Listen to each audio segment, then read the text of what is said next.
So hey guys, welcome to the middle of October, and I am going to start by showing off something that I found on Amazon.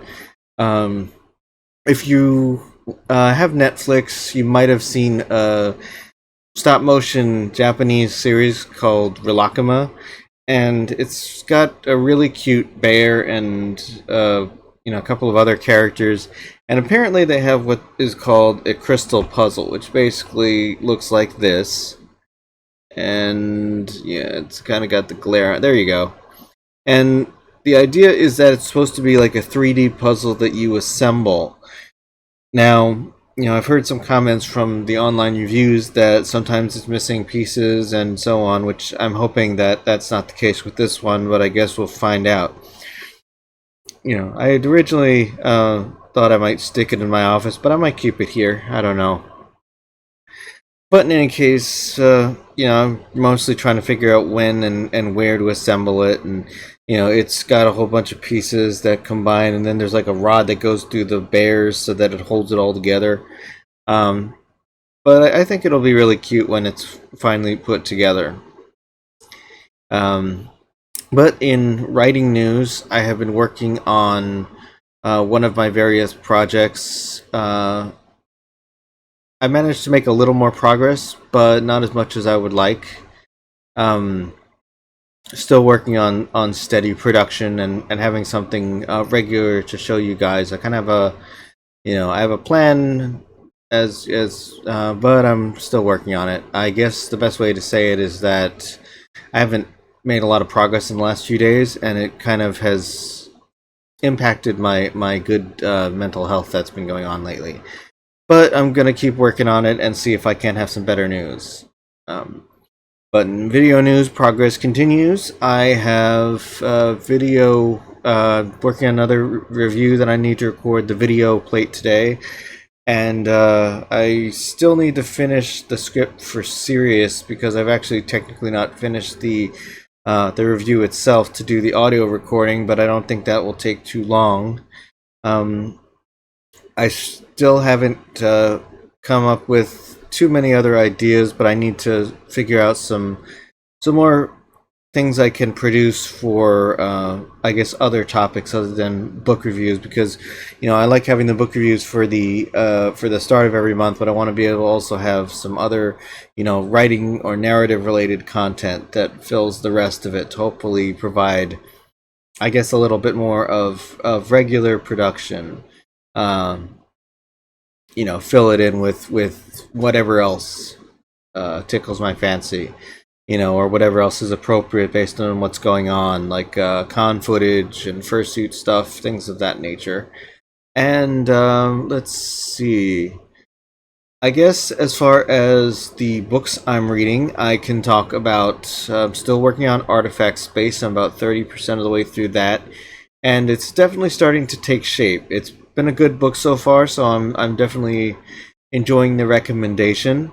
And so far, it seems like it's going pretty well. I'm liking the characters. I'm liking the story, and it's an interesting book. I mean, so far, I think it'll be a positive recommendation. For the most part, I'd say that it's doing a good job of building up the suspense, developing the characters and the universe, and I'm interested to see where it goes. I have also started a new book that I don't think I talked about the last time I did a vlog. It's called Gideon the Ninth. It's one of the books recommended by my writing group, specifically Sage. And so far, all I can say is that it's pretty wild. It's mentions, I think, on either the Amazon description or the back of the equivalent of what would have been the back of the book if I bought the physical copy. The blurb that the character is taking their sword, their attitude, and their dirty magazines and going on an adventure, and that's not a joke. It actually does sort of factor into the plot. That this character carries around salacious material. So far it's been pretty funny. I mean, the dialogue is great. It's like I have to say that the person who wrote the dialogue for these characters, Tamsin Muir, did a really good job of having I guess like a really good grab on the smartass kind of personality, as well as making, I guess, necromancy funny. But yeah, it's I mean, it was explained to me like lesbian necromancers in space or something like that, and it's kind of really what it is. It's also has like layers of political intrigue that I don't have a handle on yet because I'm only 10% into the book, so that's kind of, I guess, to be expected. But the basic gist of the story seems to be that they've been called to this trial that they have to accomplish, whatever exactly that is. And the difficulty is that they have to do what they need to do without showing anybody that they're actually a lot less powerful than they really present themselves to be. Because, of course, whenever anybody senses weakness, they're gonna swoop in and take over. So, right now, they're trying to prevent that. And in order to make that happen, it basically involves conscripting the main character into doing something she really doesn't want to do to theoretically pull their ass out of the fire, I guess. But you know, I guess that's it so far.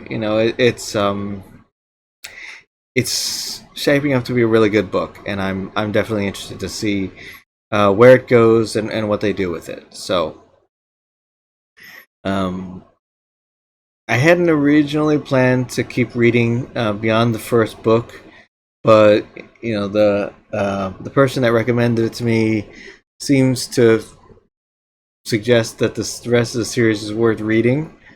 So we will see. But if I do end up keep continuing, it's probably going to be a while because there's a number of books I have that I have promised people I would read that I also have to read for my own sake. So it's probably going to be a bit before I try book number 2 if I go in that direction. But I will see. If book 1 goes well, then book 2 is probably pretty likely. It's like usually if your work is good, I'll keep reading your work. And if it's not good, then I might, I mean, it's rare that I'll ever drop a book. Very rare, because I usually try and, even if it's not a book I jibe with, I try and give it, and appreciate it for its own merits. And the only times that I will drop a book, I think, is just when I can't figure out what's going on, or the book is just incomprehensible.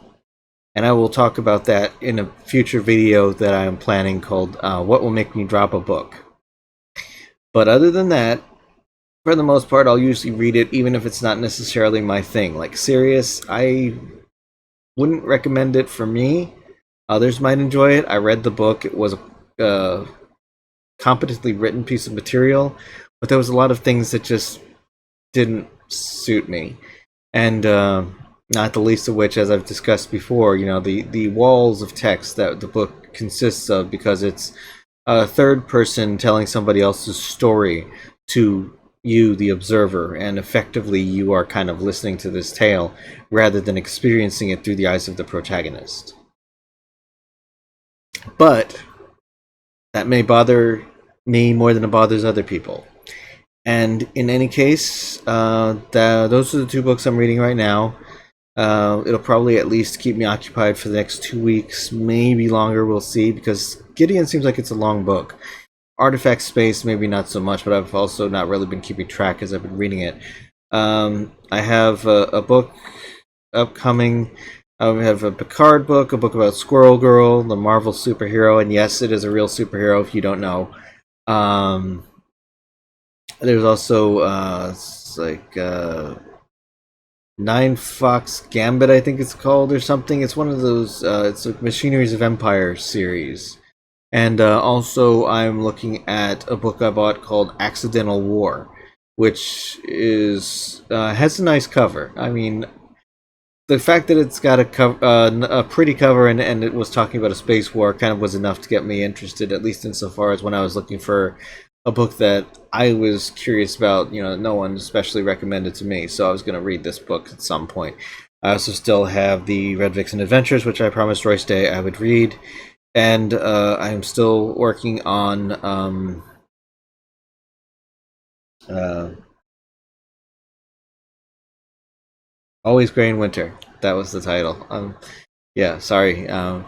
But I'm working on all of those at various points. But it's kind of one of my, I guess, personal flaws about being able to to focus sometimes, and I'm working on that.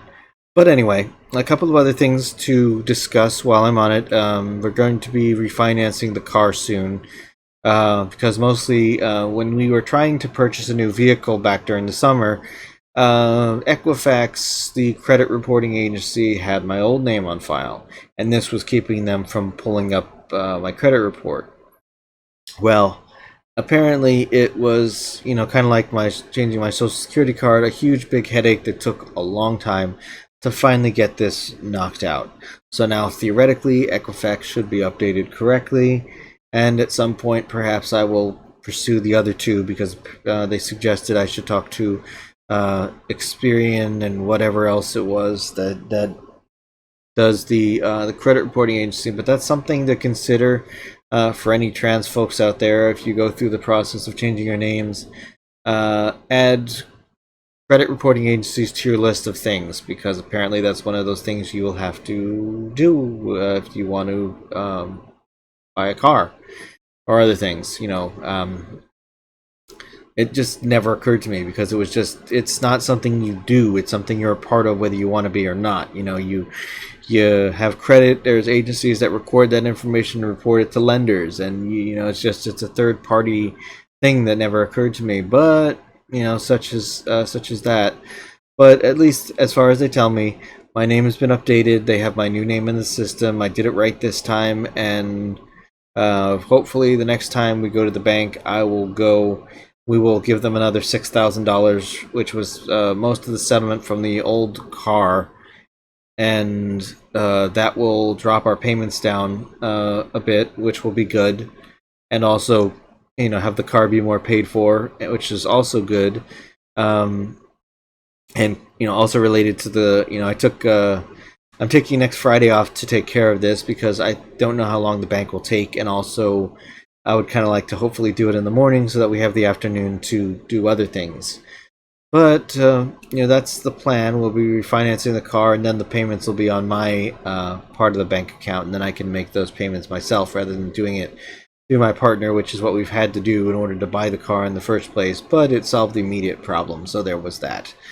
And also, I guess the only other thing to talk about right now is that I am making, or at least I would like to make travel plans to visit my mother sometime in the next 4 months or so, because I haven't seen her since the start of the pandemic, and I haven't been back home since then, and it's been a while. It's like they haven't seen me since I transitioned.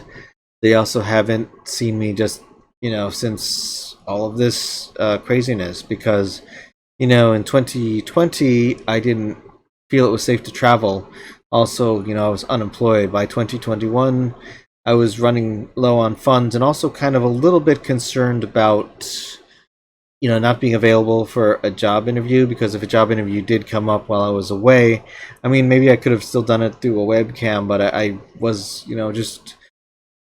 I don't know. I think it's one of those things where it's like, if you're on unemployment, you have to be available for job interviews, because if you're not, they kick you off the program, and that's not something I would have been able to afford.